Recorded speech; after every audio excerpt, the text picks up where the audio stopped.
வாழ்நாள் முதலமைச்சர், வாழ்நாள் பொதுச் செயலாளர் நடக்கும்போது சொன்னார், அதிகாரிகளை கூப்பிட்டு வச்சு சொன்னார், இந்த நோய் எப்படி கட்டுப்படுத்துறது கேட்டார்.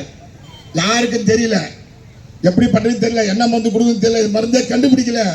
இந்த நோயை எப்படி கண்டுபிடிக்கலன்னு சொன்ன போது, எது செய்யணும் செய்து கொள்ளுங்கள், ஒவ்வொரு உயிரும் எனக்கு முக்கியம், இந்த தமிழ்நாட்டு மக்களுடைய உயிரை காப்பாற்றி ஆக வேண்டும் என்று சொல்லிவிட்டு இன்றைக்கும் மக்களாலே பாராட்டப்படுகிற கழகத்துடைய ஆற்றல் மிகுந்த பொதுச் செயலாளர், எதிர்கட்சி தலைவர், முன்னாள் முதலமைச்சர் நாளைக்கு மீண்டும் உங்களாலே பொது கழகத்தினுடைய பொதுச் செயலாளராக கொண்டிருக்கின்ற ஆற்றல் மிகுந்த மாவட்ட கழக செயலாளர் பேசும்போது சொன்னாரு, இதெல்லாம் நான் செஞ்சேன் அப்படின்னு ஒரு செய்தியா சொன்னாரு. அதை இன்றைக்கு இருக்கின்ற திமுக எம்எல்ஏ சொல்ல முடியுமா? ஆக தான் செய்த திட்டங்களை சொல்லிவிட்டு இங்கு அமர்ந்திருக்கின்ற ஆற்றல் மிக்க மாவட்ட கழக செயலாளர் பொன்னியலுக்கு முன்னாள் சட்ட முன்னால பேசினவங்களா சொல்லிட்டாங்க, மேதிலாம் நான் எப்படி இதெல்லாம் சொல்லிட்டாங்க. திரும்பி அதே நான் பேசிட்டு இருக்க வேண்டியதில்லை. தலைவரை பற்றி தட்டு பாட்டிட்டு, அம்மாவை பற்றி சொல்லிட்டு, அண்ணனை பற்றி சொல்லிட்டு, உங்ககிட்ட ஒரு தொழிற்சங்க தலைவர்னா கோரிக்கை வைக்கணும், உங்ககிட்ட கோரிக்கை வச்சுட்டு உடனே விடைபெறலாம் என்று கருதுகிறேன். 10 நிமிஷத்துல முடிச்சிடுவோம். தலைவர் புரட்சி தலைவர் எம்ஜிஆர் அவர்கள் கார்ல போயிட்டு இருக்கார், மழை பெய்யுது, ரிக்ஷாக்காரெல்லாம் போயிட்டு இருக்காங்க. அந்த மழை பெய்யுறப்ப நனிதை பார்த்துட்டு புரட்சி தலைவர் உடனடியா அத்துணை பேருக்கும் மழை கொடுக்கணும்னு கொடுத்தார். அந்த எண்ணம், பறந்த எண்ணம் மனத ஊரத்தில் வந்தது. அது மட்டுமல்ல, கைத்தறி தொழிலாளர் நெசவாளர் போராட்டம் நடத்துறாங்க, 10,000 பேர். அவ்வளோ பேருக்கும் சாப்பாடு தோட்டத்திலேயே கொடுத்து அந்த தொழிலாளர் ஊக்குவித்த புரட்சி தலைவர் எம்ஜிஆர். கோவையில போறாங்க, அருவங்காடுல வெடிமருந்து தொழிற்சாலை, 7 பேர் வேலை விட்டு நீக்கிட்டான், சம்பளம் இல்லை, எல்லாரும் போராட்டம் பண்றாங்க. புரட்சி தலைவர் போனாரு, கேட்டாரு, அவ்வளவு பேருக்கு சம்பளம் கொடுத்து விட்டு அந்த போராட்டத்தை ஆதரித்தது காரணமாக அந்த கம்பெனி எல்லாரும் வேலைக்கு எடுத்துட்டாங்க. அப்படி செஞ்ச முதலமைச்சர் கோட்டைக்கு போயிட்டு இருக்காரு புரட்சி எம்ஜிஆர். பெரிய போராட்டம் நடக்குது, ஊர்வலம் போயிட்டு இருக்காங்க. கேட்டாரு, என்ன போராட்டம், இந்த மாதிரி கோரிக்கை உங்ககிட்ட கொடுக்க போறாங்கன்னு. அவங்க எதுக்காக எங்கிட்ட வரணும் கோட்டைக்கு, நான் சொல்லி சொல்லி கோட்டை விட்டு இறங்கி வந்து ரோட்டிலே கோரிக்கை வாங்கி சென்றவர் புரட்சி தலைவர் எம்ஜிஆர் அவர்கள். ஒரே ஒரு, நீங்க மகிழ் தாய்மாரா இருக்கீங்க, சாப்பாடு செய்யறீங்க, கரண்டி எடுத்து பார்த்துட்டு ஒரு சோறு எடுத்து பதம் பார்த்துட்டு போறீங்க, வெந்து போய் சொல்லுங்க. அது மாதிரி என்றைக்கெல்லாம் கூட்டத்திற்கு பெண்கள் அதிக அளவில் வருகிறார்களோ, எந்த கூட்டத்திற்கு வருகிறார்களோ, எந்த இயக்கத்திற்கு வருகிறார்களோ, எந்த கட்சிக்கு வருகிறார்களோ, அதுதான் வெற்றி பெற்றதாக சரித்திரம். இன்றைக்கு இவ்வளவு பேர் கூடியிருக்கீங்க சொன்னா நிச்சயமாக வரப்போவது அதிமுக ஆட்சி தான். புரட்சி தலைவர் அம்மா இருக்கும் போதும் தலைவர் காலத்தில் இருந்தனால தலைவர் நிறைய செஞ்சாங்க. அம்மா ரொம்ப எனக்கு பாசமா பண்ணியிருந்தாங்க, நிறைய கூட்டங்களுக்கு எல்லாம் அனுப்புவாங்க. அதே போன்று அண்ணன் எடப்பாடி அவர்கள் நிறைய கொடுத்து அனுப்பிச்சிட்டு இருக்காங்க. இன்றைக்கும் தமிழ்நாடு கூட நான் சுற்றுப்பயணம் செய்து வருகிறேன். திருச்சியில 4 தொகுதிக்கு எனக்கு இன்சார்ஜ் போட்டிருக்காரு. போய் பார்க்குறோம், எந்த கூட்டத்துக்கு போனாலும் ஒரு ஒன்றியத்துக்கு போனாக்க ஒரு 1000 பேர், மண்டபம் தாங்கல, அவ்வளவு கூட்டம். அதிலும் பெரும்பாலும் வருவது தலைவர் தான். ஆக எங்க போனாலும் ஸ்டாலின் புரோஜனம் இல்லை போச்சு, எடப்பாடி தான் வர வேண்டும் என்று சொல்லிக் கொண்டிருக்காங்க. அதே போன்று புரட்சி தலைவர் சத்து உணவு கொடுத்தாரு, போக்குவரத்து 1 ரூபாய்க்கு சாப்பாடு கொடுத்தாரு, முதல் ஒப்பந்தம் போட்டு கொடுத்தாரு. அது மட்டுமல்ல, இன்ஜினியரிங் இருப்பாங்க, அதெல்லாம் மாற்றி அமைத்தாரு. அப்படியெல்லாம் செய்து விட்டு போன பிறகு அம்மா வந்தாங்க, தலைவர் இன்ஜினியரிங் காலேஜ் மெடிக்கல் காலேஜ் கொடுத்தாரு தொழிலாளிக்கு, அம்மா பாலிடெக்னிக் கொடுத்தாங்க, அம்மா உணவு கொடுத்தாங்க. ஒரே ஒரு வார்த்தை சொல்லிடலாம், அம்மா செய்த சாகுவரையிலிருந்து கல்லறை வரைக்கும் அந்த குழந்தையை நான் பாதுகாத்துக் கொள்ளும் சொல்லி அத்தனை கொடுத்தாங்க. பிறக்கும் போதே 18 அது குழந்தை பிறந்து வந்தோடனே அதுக்கு பேபி கிட் ஒன்று கொடுத்தாங்க. சோப்பு போட்டா உடம்புக்கு உத்தாடு சொல்லி ஷாம்பு, டவல் கொடுத்து தொடச்சா முதுகெல்லாம் துடைக்கும் சொல்லி தேங்காய் பூ டவல் இப்படிலாம் கொடுத்தாங்க. நடந்து போன கால் பாதம் வலிக்கும் என்று பாதணிகள், புஸ்தகம், பை எல்லாம் கொடுத்து அதை எடுத்து செல்வதற்கு ஒரு பை வேற கொடுத்தாங்க. அது மட்டுமல்ல, இவர் சொல்றாரு 4 முதல்வர் திட்டம் சொல்றாரு, அதெல்லாம் பேர் மாத்திர திட்டம். அம்மா சொன்னாங்க 10வது படிச்சு நம்ம வேலைக்கு போயிடுறாங்க, தொடர்ந்து படிக்க வேண்டியதற்காக 10வது படித்து விட்டு 11வது போனாக்கா படிப்பதற்காக பணம் கொடுத்த ஒரே தலைவர் உலகத்திலேயே புரட்சி தலைவி அம்மா அவர்கள் மட்டும்தான்.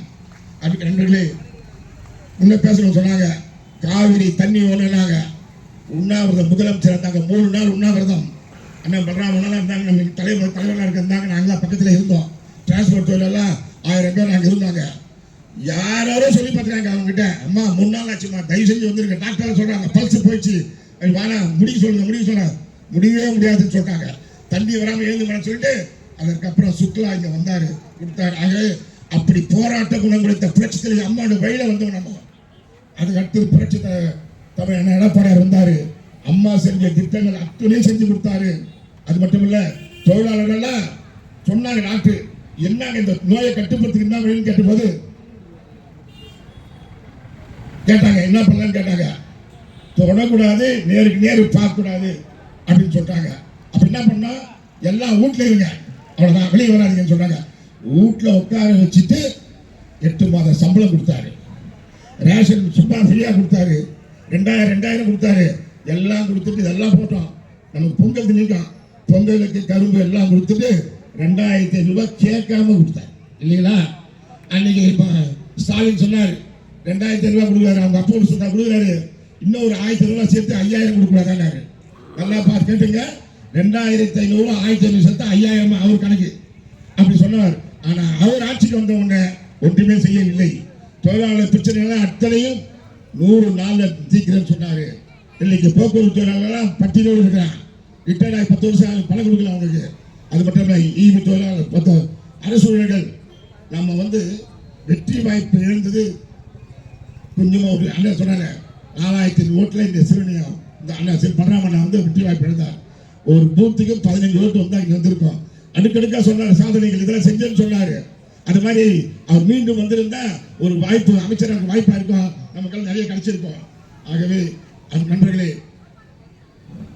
நம்ம அடிக்கடி சொல்றாங்க, என்னவோ அதிமுக தோத்து போச்சு சொல்றாங்களே, அது உண்மையா? அதை நம்ம பார்க்கணும். கொஞ்சம் தயவு செஞ்சு 2019 எம்பியில அந்த கொஞ்சம் இது கொஞ்சம் கடினமான சப்ஜெக்ட். நம்ம கதை சொன்னா கேட்டுக்கலாம் ஈஸியா, இது கணக்கு சொன்னா கஷ்டமா இருக்கும். 2019 எம்பியில திமுக வாங்கின ஓட்டு 1,43,63,332 தோக்குவோம். 33%. 24 எம்பி ஜெயிச்சாங்க. ரைட். இப்ப வளர்ச்சி வந்திருக்கணும் இல்லையா? இப்ப நடந்தது எம்பி 2024 எம்பியில அப்ப வாங்கின ஓட்டு முன்ன வாங்கினது 1,43,00,000, இப்ப வாங்கினது 1,16,00,000. 26 லட்சம் ஓட்டு கம்மியாயிடுச்சு. அவரோட நல்லாட்சி நடத்தல, மக்களுக்கு ஆதரவு இல்லை. அது இல்லாம கமல்ஹாசன் ஃப்ரீயா அவருக்கு பிரச்சாரம் பண்ணார் நிக்காம. அது ஒரு 18 லட்சம் ஓட்டு. மொத்தம் 44 லட்சம் ஓட்டு திமுகவுக்கு குறைந்திருக்கிறது என்று நான் தயவு செய்து பதிவு தெரிவித்துக் கொள்கிறேன். அது மட்டுமல்ல, எம்எல்ஏ எடுத்துக்கலாம். 2021 எம்எல்ஏ 1,56,85,420 ஓட்டு வாங்கினார் அவர். அது இப்ப எம்பி நடக்குது. இது கொடுத்தாருல்ல, நான் அதை செஞ்சேன் இதை செஞ்சேன் எல்லாம் பண்ணி நாட்டுக்காக காப்பாற்றுறாருல. அப்ப என்ன பண்ணிருக்கோம், 2021 வாங்கின ஓட்டை கூட 2024 அதிகமாக வாங்கியிருக்கணும்.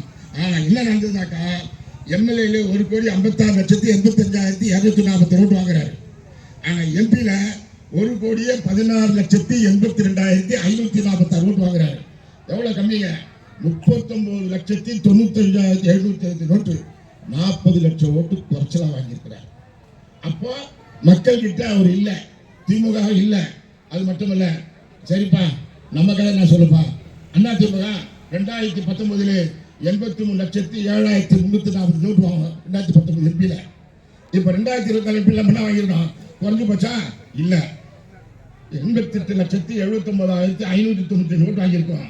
எப்படி சொன்னா 5,72,250 ஓட்டு கூடுதலா வாங்கியிருக்கோம். 1.54% கூடுதலா வாங்கியிருக்கோம். வெற்றி வாய்ப்பு கம்மி. 10 பேர் ஓட்டு போடணும், 4 பேர் ஓட்டு போறான். அவருக்கு 3 1 போற 2 2 1 போட்டாக்கா 4 வாங்க ஜெயிச்சிருவான். ஆனா எப்படி 5 வாங்கினாலும் 6 வாங்கினாலும் ஜெயிக்க முடியும், 5 வாங்கினாலும் ஜெயிக்க முடியாது, 6 வாங்க ஜெயிக்கிறோம். ஆனா 4 வாங்க ஜெயிக்கணும், அது கணக்கு. அதே மாதிரிதான் இந்த ஓட்டு குறைச்சலா வாங்கினாலும் அன்னைக்கு நடத்துல அந்த கூட்டணி படத்துல ஜெயிச்சிருக்காங்க. நண்பர்களே, மிகப்பெரிய வித்தியாசமாக இல்லை. 137 ஓட்டுல டி நகர், 370 ஓட்டுல தென்காசி, 746 காட்பாடி, 867 விருத்தாசலம், 977 நெய்வேலி, 3090 ஓட்டுல 5 இடத்துல, 2000 ஓட்டுல 7 தொகுதி, 3000 ஓட்டுல 3 தொகுதி, 4000 ஓட்டுல 3 தொகுதி, 5000 5 தொகுதி, இப்படி 43 தொகுதிகள் சேர்ந்து எத்தனைங்க? 43 தொகுதி மொத்தமா சேர்ந்து எவ்வளவு ஓட்டு ஏற்பு என்று சொன்னால் 1,98,378 ஓட்டு கம்மி. 2 லட்சம் ஓட்டு நம்ம வந்து இந்த வாய்ப்பை எடுத்து அரசாங்கம் பண்ணுறோம். அது எப்படி 99,190 ஓட்டு இருந்தால் நம்ம வெற்றி பெற்று ஆட்சி அமைச்சிருப்போம். ஆக 1 லட்சம் ஓட்டு. எப்படி அண்ணன் சிறியன் பலராமன் அவர்களுக்கு ஒரு பூத்துல 15 ஓட்டு இருந்தால் ஜெயிச்சிருப்பாரோ அதே போட்டுதான் இன்னைக்கும் ஒரு பூத்துக்கு 25 ஓட்டு 30 ஓட்டு வந்தாக்கா நாம் வெற்றி பெற இருக்கின்றோம். ஆகவே அருமைக்குரிய தாய்மார்களே, பெரியவர்களே, நண்பர்களே, உங்கள் அத்தனை பேருக்கும் கேட்டுக்கொள்வது என்னென்றால் புரட்சி தலைவர் ஆட்சியும் புரட்சி தலைவர் அம்மாவுடைய ஆட்சியும் இன்றைக்கு மீண்டும் புரட்சி தலைவர் எடப்பாடியார் வந்தா தான் சிறப்பா இருக்கும். சென்ற இடமெல்லாம் சொல்றாங்க ஸ்டாலினை காட்டிலும் எடப்பாடியார் பல மடங்கு வேலை சொல்லிட்டு இருக்காங்க. அதை நிறைவேற்றுவதற்கு இங்கிருந்து நீங்க இருக்க வேண்டும். யார் அறிவித்தாலும் அவர்களுக்கு இரட்டையில வாக்களித்து மிகப்பெரிய வெற்றியை தேடி தர வேண்டும் என்று கேட்டுக்கொண்டு உங்க மாவட்டத்துக்கு நிச்சயமாக அண்ணன் ஒரு அமைச்சர் தருவாரு. அந்த அமைச்சர் வரும்போது உங்களுடைய கோரிக்கைகள் நிறைவேறும் தெரிவித்துக் கொண்டு மிக சிறப்பாக ஏற்பாடு செய்த மாவட்ட கழக செயலாளர்கள், வட்ட செயலாளர்கள் மற்றும் அத்தனை பேர்களுக்கும் இவ்வளவு பேரும் அமைதி காத்து அமர்ந்திருந்த உங்கள் அத்தனை பேருக்கு நன்றி சொல்லி விடைபெறுவேன். நன்றி.